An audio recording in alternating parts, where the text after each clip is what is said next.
Good morning friends, welcome to banking study YouTube channel. आप सबका स्वागत है हमारे यूट्यूब चैनल पे फ्रेंड्स। आज है 21 जून, ठीक है, और संडे का डे है फ्रेंड्स। आ गए हम हमारे बैंकिंग अवेयरनेस के सेशन में, जिसका बैंकिंग अवेयरनेस का पार्ट नंबर 6 है। ठीक है, ये सेशन हर संडे को आप लोगों के लिए रहता है सुबह 7 बजे। आई होप आप सभी लोग अच्छे होंगे और अच्छे से आप सभी की स्टडीज चल रही होगी, और आप लोग इस सेशन को डेफिनेटली डेली बेसिस पे न्यूज वाला सेशन देख रहे होंगे। और हर संडे को स्पेशली ये सेशन आता है आप लोगों का बैंकिंग अवेयरनेस, जिसमें आपके स्टैटिक अवेयरनेस पूछे जाते हैं आपके एग्जाम में, उसके रिगार्डिंग ये पूरा सेशन रहता है। राइट, तो फ्रेंड्स आप लोग इसे डेली बेसिस पे फॉलो कर रहे होंगे। ठीक है, तो फ्रेंड्स इसके पहले हमने पूरा आप लोगों को पूरा आरबीआई किस तरह से वर्क करता है, आरबीआई के नीचे कितने बैंक से, सारा चीज आप लोगों को पूरा स्ट्रक्चर बताया था बैंकिंग अवेयरनेस के पार्ट 1। आज हम पार्ट 6 में आए, जिसमें आपका कमर्शियल बैंक में से क्या क्या चीजें हो गया वो देखिए। फर्स्ट आपका हो गया पब्लिक सेक्टर बैंक, एक सेशन में हमने वो कंप्लीट किया। सेकेंड आपका प्राइवेट सेक्टर बैंक हो गया। थर्ड आपका फॉरेन बैंक हो गया, एंड फोर्थ आपका रीजनल रूरल बैंक हो। ठीक है, ये चारों चीज हमने कर दिए हैं पिछले वाले सेशन में, मतलब लास्ट संडे के जो सेशंस थे उसमें हमने ये सारी चीजें कवर कर दी है। आज के सेशन में हम क्या करने वाले हैं, आज के सेशन में हम करने वाले हैं स्मॉल फाइनेंस बैंक। ठीक है, स्मॉल फाइनेंस बैंक क्या है उसके रिगार्डिंग पूरा हम समझेंगे कि क्या होता है ये स्मॉल फाइनेंस बैंक। करेक्ट, ठीक है, चलते हैं। What is small finance bank? ठीक है, this is a niche banking segment in the country and is aimed to provide financial inclusion to section of the society that are not served by other banks। ठीक है, ये एक banking का segment है पूरे country में, और वो एम करती है प्रोवाइड करने के लिए फाइनेंशियल इंक्लूजन सेक्शन सोसाइटी को, और वो कोई दूसरे बैंक से सर्व नहीं होती है। ठीक है, the main customer of small finance bank include micro industry, small and marginal farmers, unorganise sector entities and small business unit. ठीक है, ज्यादातर उसके जो मेन कस्टमर होते हैं स्मॉल फाइनेंस बैंक की, वो क्या क्या इंक्लूड करते हैं, हम जैसे लोग होते हैं, प्लस इसमें माइक्रो इंडस्ट्री के जो स्मॉल स्मॉल रहते हैं, माइक्रो इंडस्ट्रीज रहते हैं, स्मॉल एंड मार्जिनल फार्मर्स रहते हैं, जो अनऑर्गेनाइज सेक्टर्स की एंटिटीज रहती है, और जो छोटे छोटे स्मॉल बिजनेस होते हैं, वो लोग ये स्मॉल फाइनेंस में अपना अकाउंट खोलते हैं। These are licence under section 22 of the banking regulation act 1948। ये एक लाइसेंस के अंडर सेक्शन 22 के किताब में है, जो कि बैंकिंग रेगुलेशन एक्ट 1949 के तौर पे है।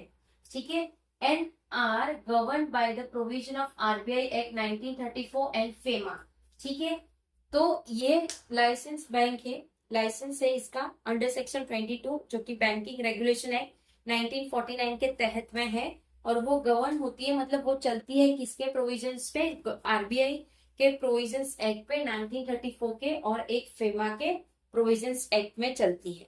राइट, तो I hope small finance bank आप लोगों को क्लियर हो गया होगा। अभी ये जो सेशन रहता है फ्रेंड्स, आपके बैंकिंग, आपके एसएससी, आपके यूपीएससी, आपके जीपीएससी, सारे एग्जाम्स के लिए कवर किए जाते हैं, क्योंकि इसमें बैंकिंग के रिगार्डिंग है। आप लोगों का थियरी पेपर होता है, जब आप लोगों को ये चीजें काम आएगी, और बैंकिंग के सेक्टर में आप लोगों को ये इंपॉर्टेंट पार्ट है आप लोगों का मेंस एग्जाम। ठीक है, करेक्ट है फ्रेंड्स। सेशन ज्यादा बड़ा नहीं होता है हमारा सेशन, हमारा मैक्स टू मैक्स 5 से 10 मिनट का सेशन रहता है ये वाला। ठीक है, जिसमें हम डेली बेसिस हर संडे को एक एक पार्ट कवर करते हैं, ताकि आप लोगों को चीजें याद रहे। राइट, करेक्ट है, ठीक है, चलिए। There are total 11 small finance bank. कितने total small 11 finance small finance bank है, कौन से आइए एक एक करके सारे बैंक्स देखे जाएंगे। ठीक है, फर्स्ट है AU small finance bank limited, first है हमारा AU small finance bank limited. Second capital small finance limited, second है capital small finance limited bank. Equitas small finance bank limited, जो कि Equitas small finance bank limited.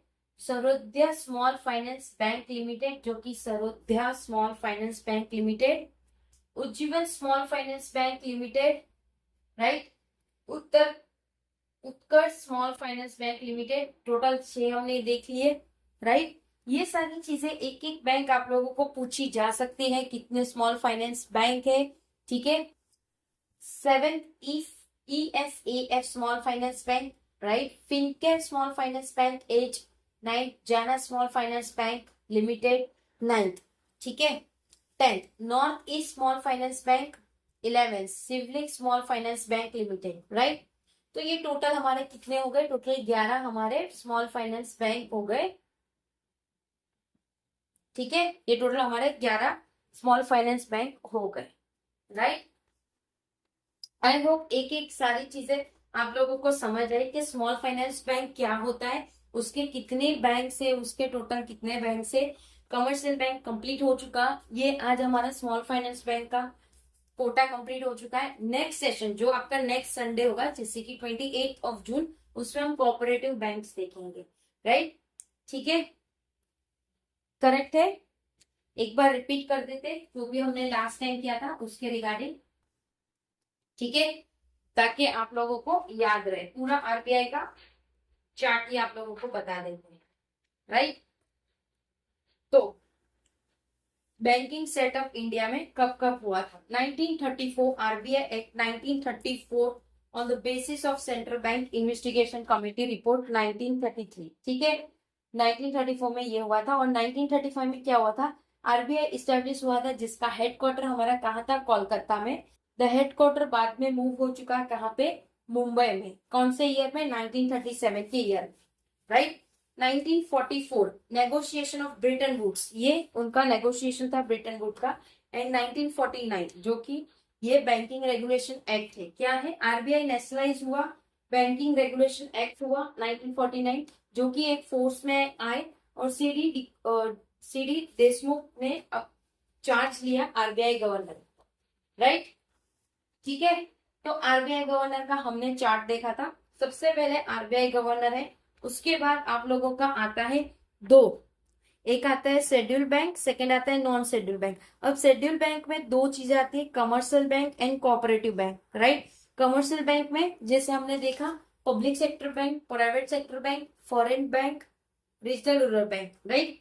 अब next time हम करने जा रहे हैं कोऑपरेटिव बैंक, जिसमें आपके दो चीज आएंगे, urban cooperative bank and state cooperative bank, correct.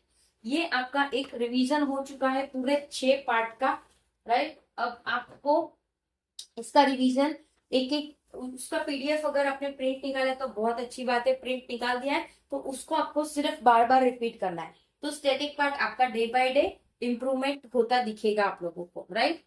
I hope सारी चीजें आप लोगों को समझ आ गई होगी। अगर कहीं पे कोई डाउट है या कोई कमेंट है या कोई सजेशन है या कोई कंप्लेन है तो प्लीज कमेंट बॉक्स में कमेंट कर दीजिएगा। विद इन 24 आवर्स के अंदर हम आपको इसका रिप्लाई कर देंगे, करेक्ट।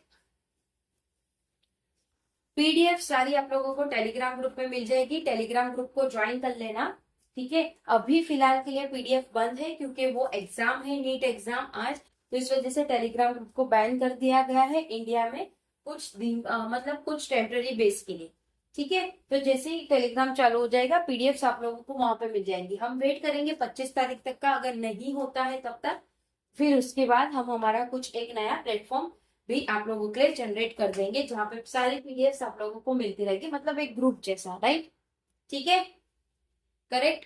चैनल को सब्सक्राइब नहीं किया है तो चैनल को सब्सक्राइब कर देना, बेल आइकन को क्लिक कर देना ताकि जो भी वीडियो की नोटिफिकेशन रहे वो आपसे मिस ना, राइट। मिलते हैं इसके बाद वाले सेशन में जो 1:11 में आप लोगों की स्पीड मैथ्स की सेशन रहेगी, उसमें मिलते हैं। और आप लोगों से सॉरी, आज हमारा लाइव सेशन नहीं हो पाएगा, उसके लिए हम आपसे क्षमा चाहते हैं, ठीक है, करेक्ट। चलिए अब एंड करेंगे सेशन। अपना ख्याल रखिए। जय हिंद, जय Bharat and thank you friends.